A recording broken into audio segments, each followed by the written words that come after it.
C'est parti pour une nouvelle vidéo sur les calculs d'intégrales de fractions rationnelles. Nous allons détailler ici le calcul des trois intégrales suivantes, qui sont en fait des intégrales d'éléments simples de seconde espèce. En effet, nous avons à chaque fois affaire à un polynôme de degré 1 divisé par un polynôme de degré 2 à discriminant delta strictement négatif. Cependant, aucun prérequis sur les fractions rationnelles n'est nécessaire ici, et il suffit de connaître les techniques classiques de calcul d'intégrales, c'est-à-dire savoir utiliser le tableau des primitives, ou alors savoir modifier l'écriture de la fonction pour se ramener au tableau des primitives, ou alors utiliser l'intégration par partie, ou enfin utiliser un changement de variable. Donc commençons par la première intégrale que l'on a appelée ici J1, qui est donc l'intégrale de 0 à 2 de 5x sur x carré plus 4 dx. Donc on s'appuie sur le tableau des primitives, donc 5x sur x carré plus 4, quand on regarde un peu les différentes formules ici dans la colonne de gauche, on se dit que ça pourrait ressembler à du u' de x sur u de x, et donc on va tenter d'utiliser cette formule-là. Donc dans ce cas-là, l'expression là de u au dénominateur, ce sera forcément le u de x qui vaut x carré plus 4. Donc forcément u' de x, c'est la dérivée de x carré plus 4, c'est-à-dire 2x. Donc si on veut appliquer u' sur u, il faut qu'on ait en fait 2x divisé par x carré plus 4. Or ici on a 5x divisé par x carré plus 4. Mais comme on y est presque, c'est-à-dire qu'il y a juste le 5 là par rapport au 2, c'est une histoire de constante qu'on va pouvoir gérer assez facilement. Alors précisément, on va écrire que 5 en fait, le 5 qui est devant le x, en fait il est égal à 5 demi fois 2. Donc ça revient juste à multiplier par 2 et à diviser par 2. Et 5 demi fois 2, ça nous redonne bien le 5, donc on n'a pas changé la fonction qu'on doit intégrer. Maintenant 5 demi c'est une constante qui est en produit de toute la fonction qu'on a intégrée. Donc par linéarité de l'intégrale, on peut sortir le 5 demi en produit de l'intégrale. Et là maintenant ce qui nous reste dans l'intégrale, c'est bien exactement u' sur u. Donc u' sur u, quand on regarde dans le tableau, c'est ici. Donc une primitive de u' sur u, c'est log de valeur absolue de u de x. Donc on va avoir le 5 demi ici pour l'intégrale qui reste en facteur devant, fois donc le crochet de log de valeur absolue de u de x à prendre entre 0 et 2. Donc là encore, faut bien faire attention de ne pas oublier les valeurs absolues. Et ici u de x, on a dit que c'était x carré plus 4, donc on remplace. Et maintenant il ne reste plus qu'à calculer le crochet qu'on a ici. Donc lorsqu'on évalue ce crochet, quand on fait le crochet pour x égale 2, on va avoir ici 2 au carré, donc 4 plus 4. Donc valeur absolue de 4 plus 4, mais 4 plus 4 ça fait 8, donc valeur absolue de 8 ça fait 8, d'où le log de 8 qu'on a là, moins la valeur de l'expression qui est dans le crochet pour x égale 0. Donc quand on fait x égale 0 ici, on obtient là valeur absolue de 4, qui fait 4, donc on a bien log de 4. Et puis donc soit on peut laisser comme ça, mais quand on voit log de 8 moins log de 4, on peut aussi utiliser la formule qui permet de manipuler des logarithmes. On sait que quand on a logarithme de a moins logarithme de b, ça fait logarithme entre parenthèses de a sur b. Donc ici ça fait logarithme de 8 sur 4, mais 8 sur 4 ça fait 2, donc ça nous donne 5 demi fois log de 2, c'est-à-dire en fait encore 5 log de 2 sur 2. Et voilà pour ce premier calcul d'intégrale. Maintenant on s'attaque au deuxième calcul d'intégrale, donc l'intégrale qu'on a notée J2, qui est l'intégrale de moins 1 à 1 de x plus 2 sur x carré plus 4x plus 5 dx. Là encore, on s'appuie sur le tableau des primitives, on regarde un peu les différentes formules. Là encore, on a peut-être envie quand même d'essayer u' sur u, et donc si on essaye u' sur u, le u de x c'est le dénominateur, donc ça va être x carré plus 4x plus 5. Quand on dérive x carré plus 4x plus 5, ça nous donne 2x plus 4, et donc nous au numérateur, on aurait voulu x plus 2. Mais si on est bien attentif, on se rend compte que 2x plus 4 est pas bien différent de x plus 2, parce que dans 2x plus 4, on peut mettre 2 en facteur, et ça nous fait 2 fois x plus 2. Donc le x plus 2 là, qu'on obtient dans le u', qu'on trouve dans le u', en fait c'est exactement celui qui est au numérateur dans la fonction pour calculer J2. Donc comme il y a juste une constante en produit là à gérer, on va pouvoir effectivement appliquer la formule u' sur u, comme on l'a fait sur l'exemple précédent. Donc pour arriver à faire ça, nous on veut 2 fois entre parenthèses x plus 2 pour voir apparaître le u'. Donc si on multiplie par 2, on divise aussi par 2. Donc c'est pour ça qu'on met 1/2 fois 2 pour que ça fasse 1, que ça change pas la fonction qu'on avait dans l'intégrale de départ.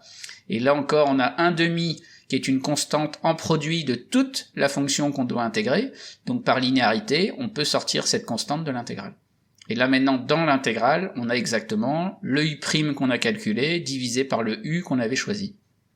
Donc on applique encore le tableau en disant qu'une primitive c'est log de valeur absolue de u de x. Donc on a 1/2 ici qui est resté en facteur devant, fois le crochet de log de valeur absolue de u de x. Évidemment à prendre entre moins 1 et 1. Donc u de x ici on a dit que c'était x carré plus 4x plus 5, donc on remplace, et on n'a plus qu'à calculer ce crochet là. Donc on va faire 1/2 en facteur, log de l'expression là quand x vaut 1, donc ça va faire 1 plus 4 plus 5, donc ça va faire 10, valeur absolue de 10 ça fait 10, donc log de 10, et puis moins la valeur de l'expression qui est dans le crochet quand x vaut moins 1. Donc ici quand x vaut moins 1, x au carré ça fait plus 1, parce que c'est le moins 1 globalement qui est au carré, plus 4 fois moins 1, donc ça va faire moins 4, et donc plus 5. Donc on a moins 4 plus 5 qui va faire 1, plus le 1 qu'on avait trouvé ici, ça va faire 2, donc d'où le moins ln de 2 qui est écrit ici. Là encore, on a log de a moins log de b, donc ça fait log de a sur b, donc log ici de 10 sur 2, mais 10 sur 2 ça fait 5, donc on a 1/2 fois log de 5, qu'on peut aussi écrire log de 5 sur 2. Et donc ça nous permet de terminer le calcul de l'intégrale numéro 2. Alors pour terminer, la troisième intégrale, qui est l'intégrale de 0 à 1 de x plus 2 divisé par x au carré plus 1 dx. Donc toujours comme pour les exemples précédents, on s'appuie sur le tableau des primitives. On peut essayer encore u' sur u, et quand on essaye u' sur u, le u de x ça va forcément être le dénominateur, c'est-à-dire x carré plus 1. Quand on dérive x carré plus 1, on trouve 2x, et donc ça veut dire que nous on va savoir faire, on saurait faire la primitive de 2x divisé par x carré plus 1. Sauf qu'ici, en fait, on a x plus 2 au dénominateur. Donc si on n'avait pas eu le plus 2 avec juste le x tout seul, avec le 2x, on aurait réussi à bricoler sur la constante qui était la constante 2 ici qui est en produit, donc exactement comme on l'a fait dans les exemples précédents, mais le plus 2 ici risque de nous embêter. Alors c'est ça qui qui va nous donner l'indication de ce qu'il faut faire. Eh bien, comme on a x plus 2 sur x carré plus 1, on va transformer et modifier l'écriture de ce quotient-là. C'est-à-dire qu'en fait, ce quotient-là, c'est x divisé par x carré plus 1, et puis plus loin, plus 2 divisé par x carré plus 1. Donc comme c'est la somme de deux fonctions, on peut appliquer la linéarité, et donc cette intégrale-là, en appliquant la linéarité de l'intégrale, elle peut se décomposer en intégrale de x sur x carré plus 1 dx, plus l'intégrale, toujours entre 0 et 1, de 2 sur x carré plus 1 dx. Et donc comme ça, on a J3 qui est décomposé en une intégrale K3 plus une intégrale L3.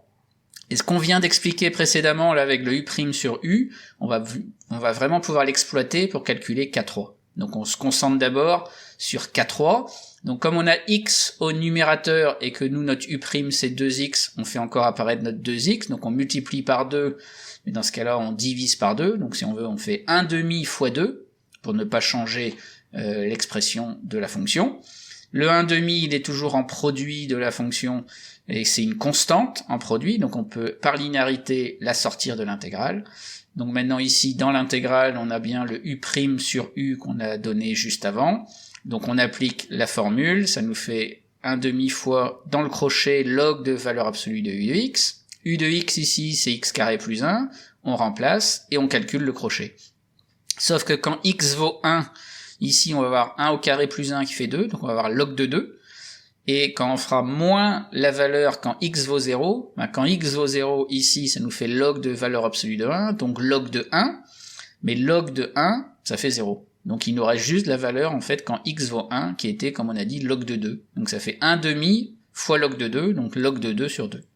Et ça nous permet de déterminer déjà K3, donc K3 qui vaut ln de 2 sur 2. Et il reste plus qu'à aller calculer L3. Donc là encore, pour calculer L3 qui est donc l'intégrale de 2 sur x carré plus 1 dx, 2 sur x carré plus 1, on essaye de trouver une des formules dans le tableau des primitives.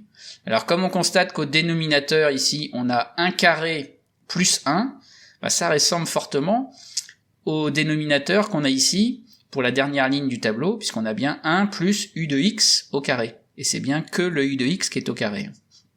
Donc, si on essaye cette formule-là, eh bien, a priori, l'expression de u, c'est-à-dire même de u de x, ça va être l'expression de qui est au carré ici, donc c'est-à-dire, on va prendre x. Dans ce cas-là, on n'a plus le choix, la dérivée, c'est la dérivée de x, c'est 1. Et donc, u' sur 1 plus u carré, c'est en fait 1 sur 1 plus x au carré. Ce qui est presque ce que l'on a, puisque nous on a 2 sur x carré plus 1. Donc pour L3, on va le réécrire légèrement, on va dire que 2 sur x carré plus 1, c'est en fait 2 multiplié par 1 sur x carré plus 1. Le 2, c'est une constante en produit de toute la fonction à intégrer, donc par linéarité, on peut le sortir de l'intégrale. Et ici maintenant, on a 1 sur x carré plus 1, qui correspond exactement à u' sur 1 plus u carré. Donc on va pouvoir trouver une primitive sous la forme arctangente du nombre u de x. Donc ça va faire 2 fois arctangente u de x, mais u de x on a dit que c'était x, donc on remplace, et on calcule le crochet qui va nous donner 2 fois arctangente 1, du coup moins arctangente 0. Donc pour terminer le calcul, il faut s'appuyer sur ce que l'on connaît de la fonction arctangente. Donc on s'appuie sur le dessin du cercle trigo qui permet de lire la valeur de arctangente x. Alors a priori quand on lit ça sur un cercle trigo, il faut voir x ici sur la droite verticale orange, avec x qui peut être un réel quelconque, et quand on calcule arctangente x, donc quand x est ici sur l'axe vertical orange, on trace le segment qui va du centre du cercle trigo jusqu'à x, et quand ça coupe le cercle trigo, ça nous donne l'angle qui correspond à arctangente x. Alors faut bien faire attention, arctangente x, on avait vu que c'était obligatoirement entre moins pi sur 2 exclu et pi sur 2 exclu, ce qui veut dire qu'il faut absolument lire, quand on parle de l'intersection ici, c'est forcément sur le côté droit du cercle trigo, et il faut surtout pas aller chercher l'intersection qui est ici, là, côté gauche du cercle trigo. Parce que, par définition de arctangente x, on travaille sur moins pi sur 2 exclu, pi sur 2 exclu. Alors évidemment, si c'est pas très clair pour vous, vous pouvez aller revisionner la vidéo consacrée à arctangente pour vous remémoriser tout ça ou pour vous rafraîchir un peu les idées autour de ça. Donc maintenant, quand on prend arctangente 1, donc ici 1 sur l'axe orange, il est ici, on trace le segment qui va jusqu'au centre du cercle, et on voit ici qu'on obtient pi sur 4. Tandis que pour arctangente 0, si on est à 0, quand on trace le segment, quand est-ce que ça coupe l'axe, c'est quand on est ici, quand on est à l'angle 0. Donc arctangente 1, c'est pi sur 4, moins arctangente 0, c'est 0. Donc ça nous fait 2 fois pi sur 4, c'est-à-dire pi sur 2. Donc L3, l'intégrale qu'on avait ici, c'est en fait pi sur 2. Donc en résumé, on a K3 qui vaut ln de 2 sur 2, L3 qui vaut pi sur 2, il reste plus qu'à ajouter pour trouver J3. Et on peut donc écrire ça en mettant tout au même dénominateur, et donc ça nous donne pi plus ln de 2 sur 2. Et voilà pour aujourd'hui. Pour monter en gamme avec des intégrales de fractions rationnelles d'un niveau plus élevé, je vous invite à basculer vers les vidéos estampillées niveau confirmé.